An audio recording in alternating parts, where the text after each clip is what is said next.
شيكابالا مع الكابتن إبراهيم فايق قال كلام حلو جدا.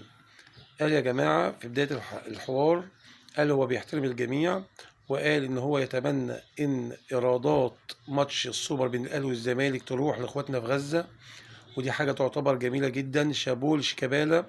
قال حاجات حلوة جدا في حق لعيبة النادي الأهلي، يعني كان عايز يصلح بين الشيبي وحسين الشحات، وقال أنا مستعد أروح لمحمد الشيبي في بيته عشان يصالح حسين الشحات ويسامحه.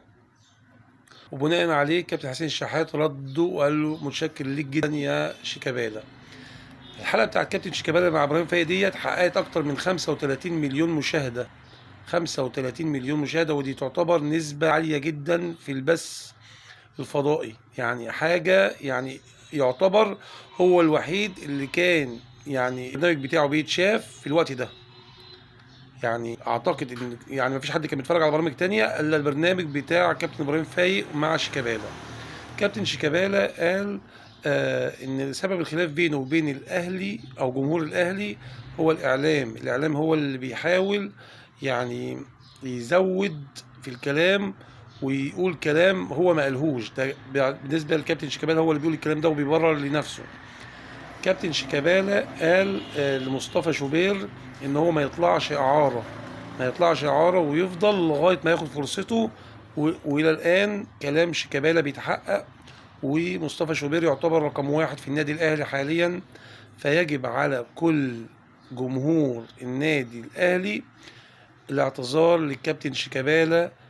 يعني اي حد غلط في كابتن شيكابالا يا جماعه المفروض يعتذر له، عشان شيكابالا قال كلام زي الفل في حق جماهير الاهلي واداره النادي الاهلي ولاعيبه النادي الاهلي.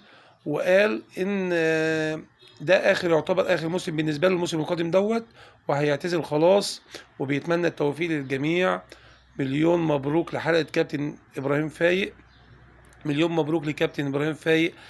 حلقه شيكابالا كانت حلقه عظمه بمعنى الكلمه.